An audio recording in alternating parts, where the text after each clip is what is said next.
Hello les amis, je suis trop content de vous retrouver pour ce 18e épisode de S'entreprendre. Et oui, nous sommes à 18, c'est la reprise, c'est la rentrée et ça fait plaisir. Nous sommes actuellement le 2 septembre. 2 septembre et j'aimerais du coup partager pour ceux qui découvrent le podcast la petite intro. Du coup, c'est une nouvelle intro que j'ai mis en place il y a pas longtemps.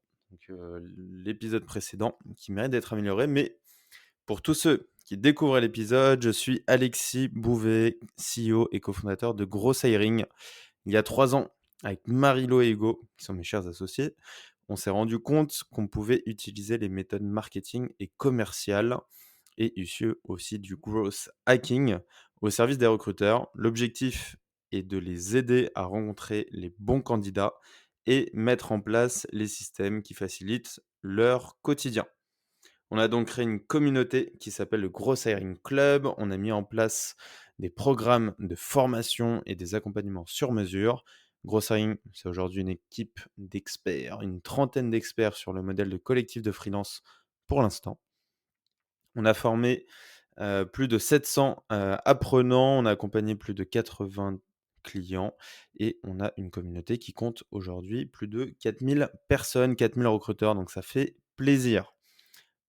Je me rends compte que l'entrepreneuriat au sens large, et bah, c'est un des meilleurs leviers pour se connaître, notamment via cette aventure. Donc s'entreprendre soi-même est selon moi une philosophie de vie qui nous permet de nous améliorer chaque jour et c'est au travers de ce podcast et de mes aventures entrepreneuriales que j'aimerais vous partager chaque semaine mes apprentissages pour que vous aussi, vous puissiez vous entreprendre.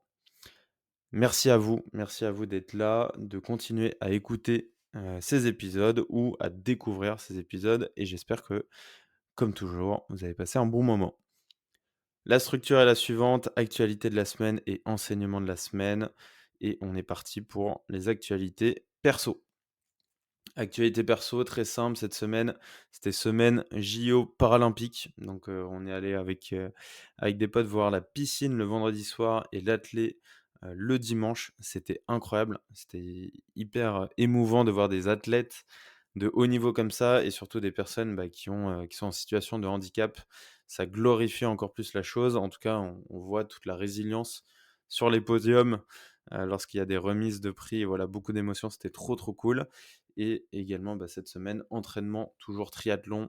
Là, c'est entraînement intensif, ça va être les semaines les plus intenses car le triathlon approche. Ça arrive dans moins de 2 semaines, c'est le 15 septembre et on arrive du coup à des entraînements où je fais des entraînements briques. Donc je vais, par exemple, faire du vélo pendant 1 heure et demie, puis après faire de la course. Sur la partie pro, et bah, il s'est passé tout simplement la reprise, donc c'est arrivé doucement, mais sûrement, donc reprise avec plein de calls, plein d'échanges avec nos clients, avec de potentiels clients, c'était trop cool. Il y a eu pas mal de news, notamment cette semaine, que je vous partagerai. Hop, j'ai l'impression que mon micro tombe. Je vais le régler, parce qu'après, il s'éloigne et vous allez plus m'entendre. Ça va pas du tout. Tac. Je vous partagerai ça, mais du coup, on a eu pas mal de news niveau client, mais ça sera réservé pour le podcast de cette fin de semaine plutôt, parce que là, j'empiète un petit peu vu qu'on est déjà lundi. J'ai pas pu le faire le dimanche, j'étais plutôt claqué. Mais voilà, ce lundi, déjà, il y a eu pas mal de news que je vous partagerai en fin de semaine. C'est la petite surprise. Et ça m'a laissé aussi le temps de réfléchir à tous les process, les nouveaux process sur la partie consulting. Donc, c'est une nouvelle, offre, même on va l'appeler Growth Partners, parce qu'on devient des partenaires de croissance sur le recrutement et donc cette nouvelle offre nécessite des nouveaux process, donc, une nouvelle expérience, des audits, des questions, qu'on va poser à nos clients et donc on a designé tout ça et je suis plutôt fier parce que ça commence à avoir de la gueule. Ça commence à être pas mal. Enseignement de la semaine, c'est ça qui nous intéresse. C'est bien, je commence à faire des intros plus courtes. On est à 4 minutes, 4 minutes 40 d'intro. Ça reste pas mal. Je pense qu'on va pouvoir faire encore mieux la prochaine fois pour aller direct sur la valeur. Les enseignements de la semaine. J'aimerais vous partager 7 enseignements. J'en avais listé carrément 10, mais pareil, je vais en garder un petit peu pour la semaine d'après. pour pas que vous ayez tout d'un coup. Ce serait, trop vous donner de tout vous donner. Premier enseignement, l'authenticité supérieure à toutes les techniques de vente. Deuxième enseignement, la valeur de quelque chose. Troisième enseignement, donc l'enseignement, la valeur de quelque chose, c'est plutôt, la compréhension de qu'est-ce qui fait la valeur de quelque chose. Troisième enseignement, bien analyser la réflexion des autres pour ne pas déstabiliser sa foi. Quatrième enseignement, indicateur minimaliste égale action essentielle. Cinquième enseignement, arrêter de passer du temps sur des décisions à impact faible. Sixième enseignement, repartir de zéro est mieux pour trouver des idées que d'optimiser l'existant. Et le septième, qui fait écho au JO, et je vous en parlerai à la fin. C'est le petit teasing de fin, même si je sais que c'est pas la seule chose qui vous reste, qui vous maintient dans ce podcast, évidemment. Mais voilà, le dernier enseignement, c'est résilience face à la fatalité égale stoïcisme. Bon, ça, c'est les premiers titres que j'avais écrits. Ils seront peut-être différents quand je les dirai par la suite parce que j'essaye de les retravailler à chaque fois. On est parti, les amis, avec le premier enseignement, l'authenticité est supérieure à toutes les techniques de vente. Je me suis rendu compte que souvent, on nous inculque plein de méthodes pour vendre. On nous dit, voici les 10 meilleurs conseils, il faut absolument dire telle phrase à tel moment pour pouvoir closer son deal ou pour comprendre son prospect, sinon ça va pas marcher. Hyper intéressant, je trouve ça bien d'avoir des personnes qui créent du contenu là-dessus, d'avoir des méthodologies, d'avoir des techniques, c'est évident. Juste, ce qu'il faut pas oublier, selon moi, c'est cette partie authenticité. Parce que il y a autant de manières de vendre que d'individus sur Terre. Chacun a ses méthodes, chacun a son envie de transmettre, chacun a son discours, et c'est hyper important que on arrive à trouver cette authenticité. Donc, avant, et donc je pense que c'est l'erreur qu'on fait tous en vrai, avant d'aller chercher tous les hacks à droite à gauche, toutes les petites techniques, se dire: «Bah, quelle est vraiment mon authenticité?» Reposer vraiment son discours et son pitch, avoir foi en ce qu'on vend, avoir foi en son projet si on est fondateur et vraiment mettre sa passion et son corps et son âme dans son discours, ça aura beaucoup plus d'impact que d'aller chercher des petites techniques à droite à gauche et de se focaliser là-dessus. Selon moi, ça, c'est plus de l'optimisation et ça vient après. Et en tout cas, on peut travailler les 2 en même temps, mais le plus important pour moi, c'est l'authenticité. On peut prendre un exemple. Imaginons qu'on prenne un exemple d'un vendeur de pulls.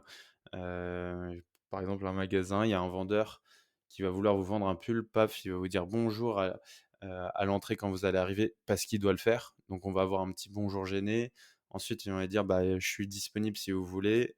Son manager lui a dit 5 minutes après, il faut aller retourner voir le client parce que bah, peut-être qu'il aura besoin d'aide, mais il n'a pas osé te dire et hop, le vendeur revient. Bref, il utilise pas mal de techniques et on sent que, bah, il fait un peu il manœuvre un petit peu comme il doit faire selon le process, mais il y a pas une authenticité, en tout cas une manière de faire qui est réelle. À l'inverse, on a un vendeur qui est ultra authentique, ultra sincère, qui a juste envie vraiment d'aider les personnes qui rentrent dans ce magasin et leur conseiller les meilleurs vêtements parce qu'il est passionné par la marque, il est passionné par les produits, il s'habille même de ces produits-là peut-être depuis 3 ans, il a été embauché parce qu'il est vraiment passionné par le truc, et bah, il aura beaucoup plus d'impact parce que c'est une personne qui va pouvoir transmettre sa passion, transmettre sa sincérité et créer de la confiance. Finalement, soyons authentiques, soyons nous-mêmes, soyons sincères et ensuite rajoutons de la technique. Je vais prendre une petite gorgée d'eau avant de passer à l'enseignement numéro 2. Hop.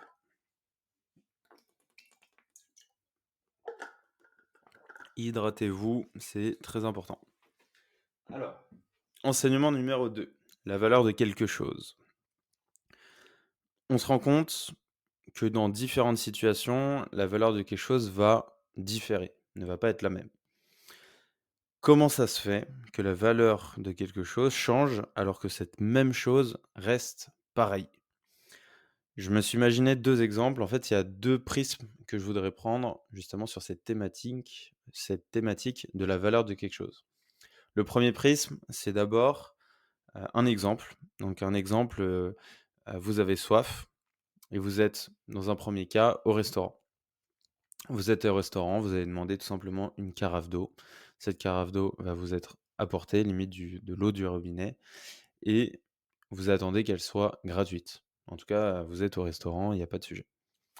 À l'inverse, vous êtes sur la plage, grand cagnard, il fait 40 degrés, vous avez hyper chaud, vous n'avez pas bu du tout de la journée.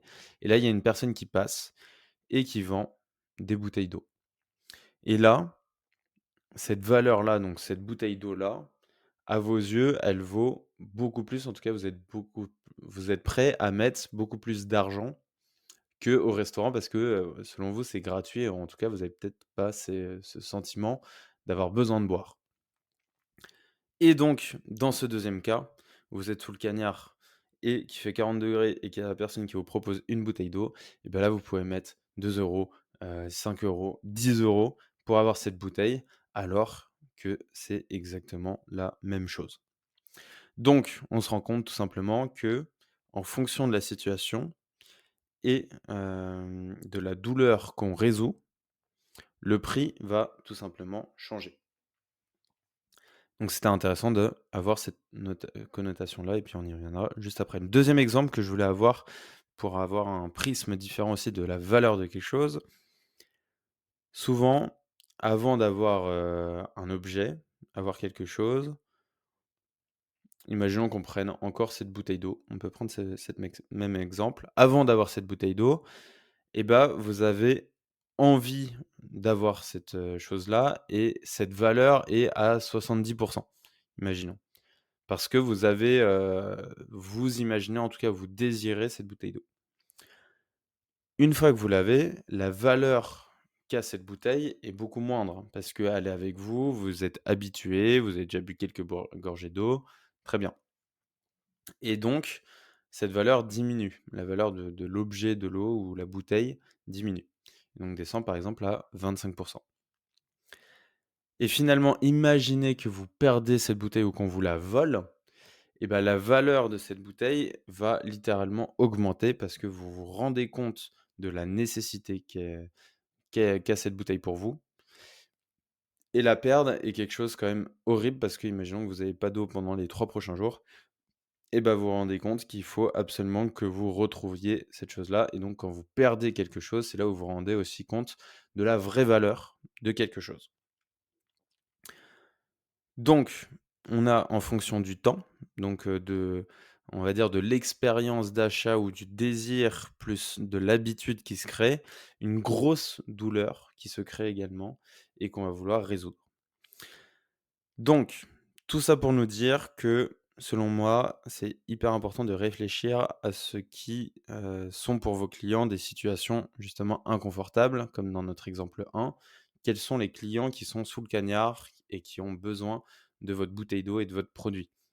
Ce sont ces personnes-là qu'il faut aller aider parce qu'ils sont prêts à mettre beaucoup d'argent, alors que la personne qui est au restaurant, eh ben, elle a déjà accès à ce produit-là ou à un substitut et donc ne va pas faire appel à vous, en tout cas n'est pas prêt à mettre de l'argent. Deuxième chose, créer un produit qui apporte énormément de valeur, donc une bouteille d'eau qui vraiment apporte quelque chose d'hyper important et lorsqu'on l'a pas, eh ben, ça crée un manque énorme, et bah, ça fait en sorte que votre produit devient indispensable pour le client et donc ça permet d'avoir du coup des clients de manière récurrente.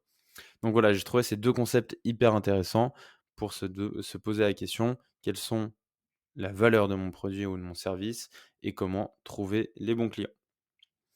Troisième enseignement, ne brisez pas votre foi. La foi, la croyance, évidemment. On a tous des croyances, on a tous foi en des choses. Il y en a qui vont avoir foi en de la religion, foi en eux, foi en un univers. Donc là, on parle plus de spiritualité ou foi en une personne qui vous accompagne. Voilà, il y a beaucoup de croyances qu'on va pouvoir avoir. Et il y a certaines personnes aussi qui vont vouloir détruire ces croyances. Imaginons que on parle à un entrepreneur ou d'un entrepreneur, il monte un projet, il va en parler autour de lui, à ses parents, à ses amis, à sa famille.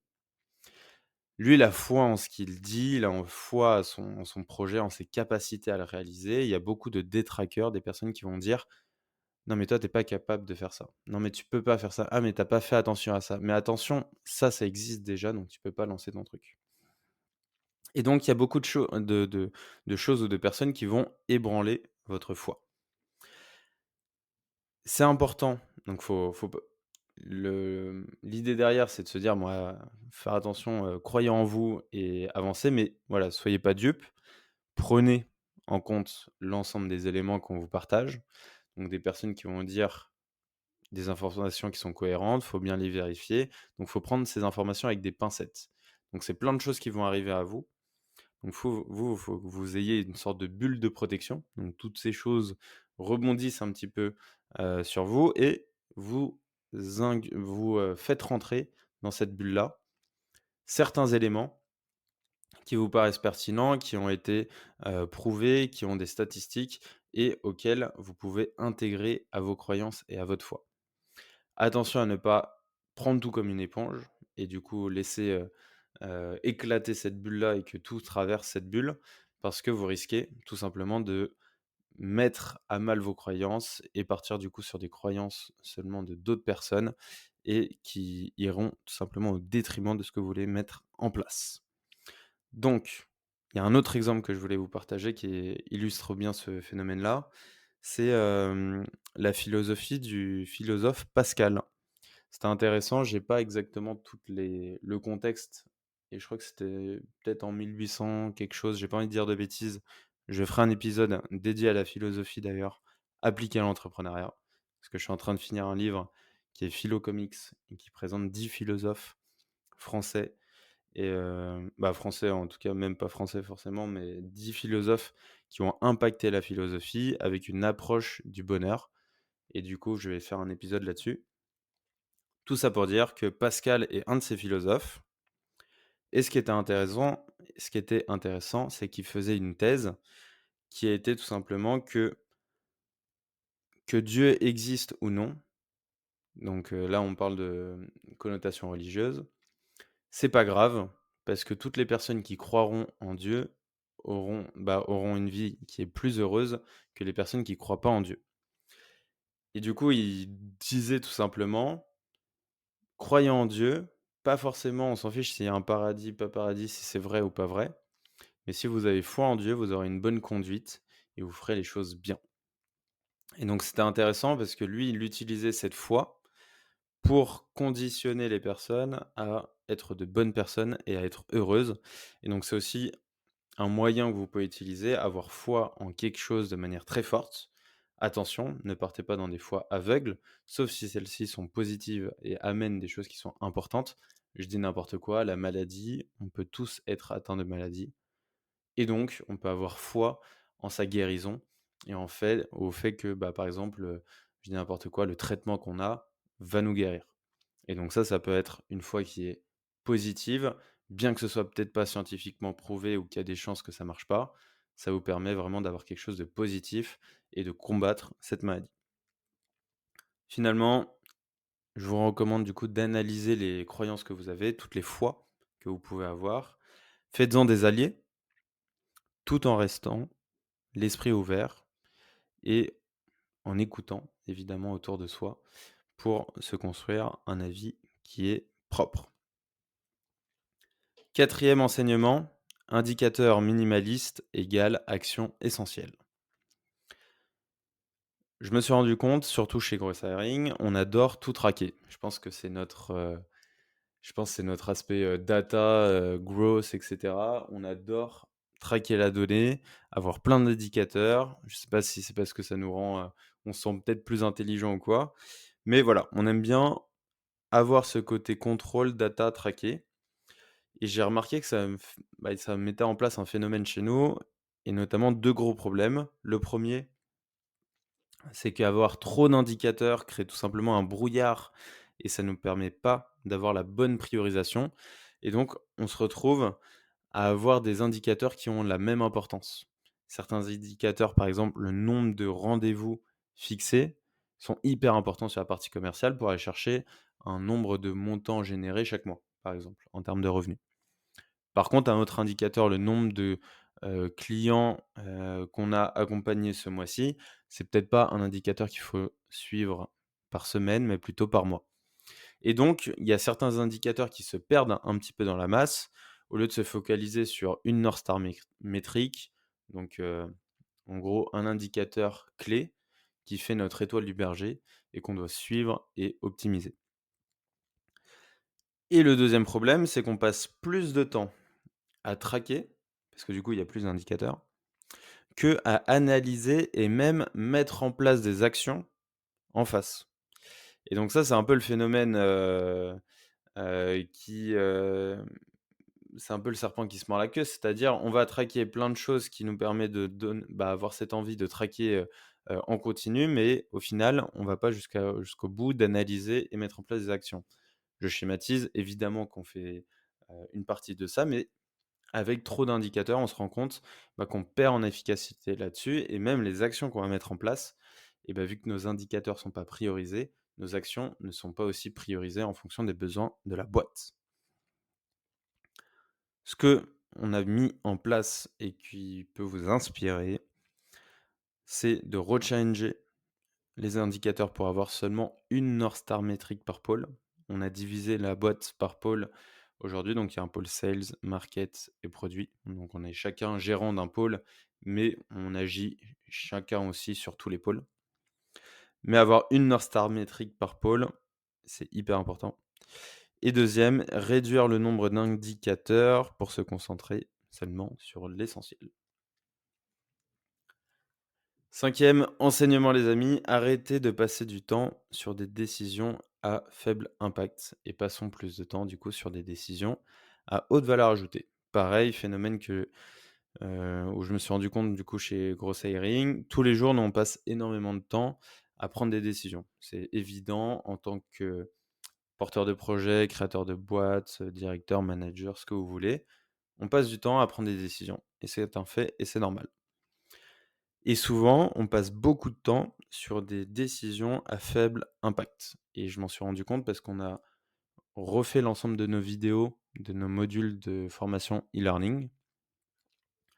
On a fait un brief pour le monteur et en gros, on a débattu pendant 10 minutes sur est-ce qu'il fallait que du coup, il y ait une vignette qui qui est mise, en place sur les vidéos et donc une vignette de nous qui parlons pendant que ça fait une démo d'un outil, par exemple.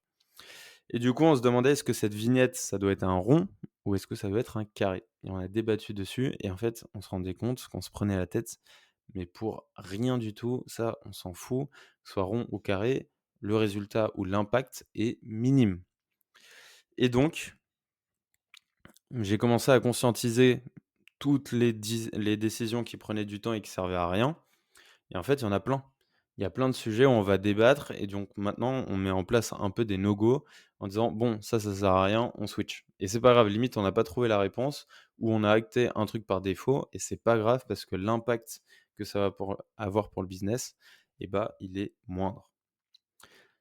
Donc, selon moi, il faut faire attention à ces petites décisions qui ont peu d'impact, en tout cas les prendre les plus rapidement possible et tout simplement se faire confiance. Il y a des décisions, on n'est pas obligé d'être plusieurs, on peut juste se faire confiance tout simplement et dire à son associé: «Franchement, je te laisse carte blanche, peu importe, je te fais confiance et vas-y pleine balle» et donc c'est un peu ce côté-là qui est assez important de faire confiance à chacun, que chacun ait confiance aussi en son jugement et qu'on prenne le temps sur des décisions qui sont importantes. Sixième enseignement, repartir de zéro est mieux pour trouver des idées que optimiser l'existant. Je me suis rendu compte aussi que lorsqu'on veut optimiser des choses, donc ça nous arrive plein de fois, optimiser une propale, optimiser des process, optimiser un site internet, il y a plein de choses qu'on veut optimiser. La question qu'on ne se pose pas, c'est est-ce que le projet en lui-même, il a besoin d'être seulement optimisé ou est-ce qu'il a besoin d'être repensé? Et Et c'est un peu ce constat-là aussi que je me suis fait, c'est que ce qui marche aujourd'hui ne marchera pas forcément demain.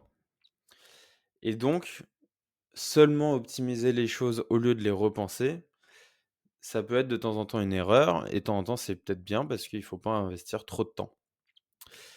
Et lorsqu'on doit repenser quelque chose, donc on peut prendre un exemple, l'exemple d'une proposition commerciale. Ça nous arrivait du coup d'avoir une proposition commerciale qu'on a l'habitude de faire et on se rendait compte qu'on avait des objections, qu'il fallait l'optimiser, mais l'optimiser, c'était pas le bon angle. En fait, il fallait pas optimiser, il fallait repenser la proposition en tant que telle. Donc optimiser cette proposition, c'était de perdre du temps, c'était, s'éloigner du résultat qu'on voulait aller obtenir et donc c'était pas la bonne approche. Alors que lorsqu'on veut obtenir un résultat qui est que, bah, notre taux de conversion de nos propals doit être supérieur à 50, alors qu'aujourd'hui il est seulement par exemple à 25, et bah, là il faut repenser la propale. Et donc dans ce cas-là, quand on va repenser la propale, selon moi, il faut repartir de zéro. Donc imaginons, nous on utilisait un outil qui s'appelle Trumpet pour faire les propositions. Et donc là, selon moi, il faut vraiment sortir du système. Donc c'est-à-dire oublier Trumpet, prendre un Notion ou une note et noter exactement ce qu'on veut voir dans notre proposition.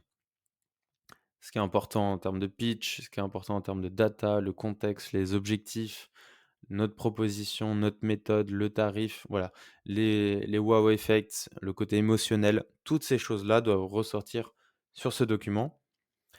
Ensuite, une fois qu'on a validé ça entre les associés, on va pouvoir prendre un support qui est peut-être différent. Donc par exemple, on est reparti de zéro pour la proposition. On a pris un Canva pour avoir plus de liberté d'expression et de design, par exemple, sur la proposition. Et donc, le fait de sortir de la boîte, sortir du système, repenser les choses avec des supports totalement différents permettait d'avoir une créativité beaucoup plus intéressante, avoir des idées qu'on n'aurait pas trouvées naturellement et surtout avoir un rendu final qui génère de l'émotion et qui a de l'impact. Et donc, j'ai trouvé ça hyper intéressant. Donc maintenant, je me pose la question à chaque fois, est-ce que ça nécessite d'être seulement optimisé ou vraiment d'être repensé? Je pense que c'est important de se demander si pour arriver justement au résultat, il y a besoin d'optimiser l'existant ou non et si on doit l'optimiser, c'est tant mieux parce qu'en vrai, on se facilite la tâche et ça prend moins de temps. Si on ne doit pas l'optimiser, bah, là, selon moi, il faut repartir de zéro en ayant en tête l'essentiel. C'est quoi les choses essentielles, limite en les priorisant, qui doivent apparaître dans ce projet-là, qui marchent déjà dans l'existant et qui pourraient marcher en termes d'idées. Lister les nouvelles choses que l'on peut apporter et essayer de changer le support. Ça, franchement, c'est ultra game changer. Changer le support parce que ça vous permet de booster votre créativité. Imaginons, je dis n'importe quoi, hem, vous réfléchissez à un problème mathématique en étant dans un métro et à l'inverse, vous réfléchissez à un problème mathématique quand vous êtes dans une salle de classe avec un prof de mathématiques et un tableau blanc. Et ben là, on change d'endroit, on change d'environnement et ça permet d'avoir, bah, quelque chose qui est, bah, plus proche de la réalité. En tout cas, on se met dans les meilleures conditions pour y arriver. 7e et dernier enseignement, résilience face à la fatalité, tel un bon stoïcien. Je vais la refaire parce qu'elle est importante. Résilience face à la fatalité, tel un bon stoïcien. Comme je vous ai, raconté tout à l'heure, la semaine dernière, c'était semaine JO paralympiques, donc hyper inspirant. Frissons partout, dans le dos, dans le cou, dans l'avant-bras, sur les doigts, bref partout. Parce qu'on voit des sportifs qui font des prouesses qui sont incroyables. On sent qu'ils ont mis des années, ils ont mis leur corps, leur âme dans, bah, dans ces disciplines, dans cette passion qui les anime et qui leur donne vraiment un but. C'est vraiment une mission de vie et je pense qu'il y en a beaucoup qui doivent avoir cette mission de vie, d'inspirer d'autres personnes qui sont en situation de handicap et montrer qu'en fait on peut y arriver, on peut passer au-dessus et trouver une autre manière de vivre. Ça m'a rappelé, en fait, tout simplement des principes du stoïcisme. Pareil, je pense que je ferai un épisode dédié au stoïcisme parce que les sujets philosophiques, le stoïcisme et cetera, c'est des sujets qui m'intéressent pas mal en ce moment, que j'aimerais documenter et surtout, appliquer à l'entrepreneuriat.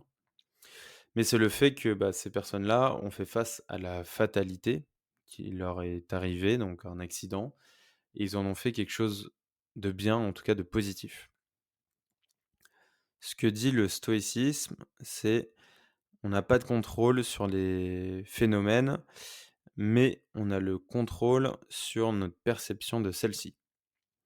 Donc, par exemple, le phénomène d'un handicap, bon, il y a un accident, on n'a pas le contrôle, c'est comme ça, c'est la vie, c'est les choses qui arrivent, c'est injuste, mais c'est comme ça. Pourtant, on peut faire en sorte que cet handicap devienne une opportunité ou bah, qu'on en fasse une bonne chose, en tout cas pour soi. Donc, il y a des choses qui dépendent pas de nous, comme ce genre de choses. Il y a des choses aussi qui dépendent de nous. Et toutes ces choses-là, il faut en faire quelque chose de positif. Donc, selon moi, il faut différencier du coup ces choses qui sont hors de notre contrôle, qu'on ne peut pas contrôler, et les choses qui le sont.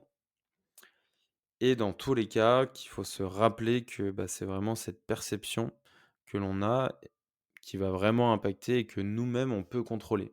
En fait, que ces situations soient hors de notre contrôle en termes de cause ou qu'elles le soient, et ben dans tous les cas, on peut avoir un contrôle dessus en termes de perception et d'action. Donc ça, j'ai trouvé ça assez fort et ça permet vraiment, je pense, d'affronter toute la vie. Si on pratique ce genre de philosophie, en tout cas d'état d'esprit, je pense que ça peut vraiment tout changer. J'aimerais vous partager du coup un sujet philosophique. Si vous pouvez répondre en mettant un avis en commentaire sur LinkedIn, comme vous voulez. Je pense que c'est important de se poser ces questions et peut-être qu'à chaque épisode, je mettrai une petite question, un petit sujet philosophique parce que ça m'intéresse d'avoir votre point de vue et je trouve c'est intéressant de se poser ce genre de questions pour vous-même. Voilà, ça vous fera des petits devoirs pour vous. Le sujet que je voulais vous partager, c'est si vous n'aviez pas la pression de l'argent ou de la rentabilité, est-ce que vous feriez ce que vous faites? Je pense que c'est une très bonne question. C'est pas moi qui l'ai trouvé, mais c'est plutôt en échangeant avec quelqu'un qui s'appelle Joshua. J'ai plus son nom de famille, mais il va créer une sorte de temple de l'entrepreneuriat et notamment il veut partager tous ces sujets philosophiques et de spiritualité. Donc on échange pas mal et ça va devenir, je pense, il le sait pas encore, mais mon mentor, philopreneur. C'est un peu ce que je cherchais. Je cherchais pas mal de philosophes, bah, de personnes qui font de la philosophie et qui ont entrepris et avec, du coup, j'ai utilisé ce mot philopreneur, je trouve ça sonne bien et j'ai pas du tout trouvé. Je suis tombé, sur, Joshua par hasard grâce à une rencontre et ça a tout de suite matché. Il a un projet qui est génial, il veut du coup fédérer les entrepreneurs et les aider à créer un bel écosystème d'apprentissage, d'état d'esprit et de spiritualité. C'est vraiment ce qui rallie, moi, ma mission de vie qui est de créer une école de l'entrepreneuriat dans 3 4 ans. Je sais pas exactement comment ça va se matérialiser, mais l'objectif final, c'est vraiment d'aider les entrepreneurs à s'épanouir, s'émanciper et surtout à trouver ce bonheur intérieur, très important. Et du coup, cette question m'est venue de, est-ce que, bah, si on n'avait pas cette pression d'argent, est-ce que, ou si on ouais, si on n'avait pas cette pression d'argent et qu'en fait on devait travailler gratuitement, est-ce qu'on ferait ce qu'on fait?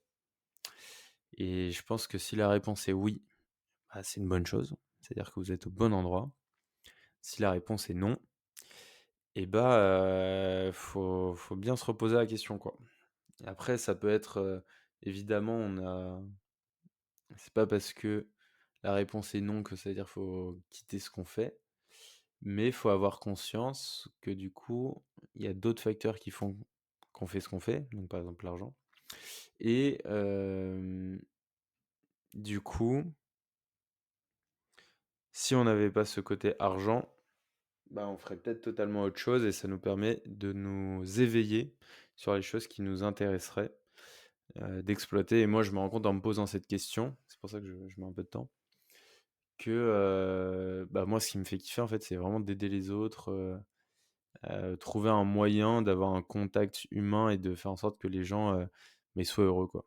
Et donc, ça se retrouve dans mon entrepreneuriat ou même dans le contenu que je fais. Le but, c'est d'aider, mais je trouve qu'il me manque encore cette dimension, bah, physique, aller voir les gens et même, aider sur des sujets, beaucoup plus terre à terre, donc d'éducation, se nourrir en tout cas des besoins, vraiment primaires et surtout sur les personnes qui ont ultra, ultra besoin. Donc j'ai l'impression que voilà, c'est un petit peu les notions qui m'égayent et qui m'éveillent avec cette question. Voilà, c'en est tout pour cet épisode. N'hésitez pas à me dire votre réponse par commentaire ou LinkedIn. Également, mettez un petit 5 étoiles sur Apple Podcast, ça fait toujours plaisir. En vrai de vrai, ça m'aiderait beaucoup à faire connaître le podcast et surtout, partagez-le. Ça franchement, c'est trop cool. Il y a de plus en plus de gens qui écoutent. Je vous partagerai des stats prochainement. Je me suis pas vraiment trop penché sur le sujet parce que je voulais vraiment le faire en mode hobby, donc me détacher de toute la partie, data, diffusion et cetera. Donc j'aimerais que ce soit naturel et que ce se fasse en référol. Donc si vous pouvez le partager à quelqu'un et que ça peut aider quelqu'un, faites-le. Gros bisous, prenez soin de vous et à très vite. Ciao.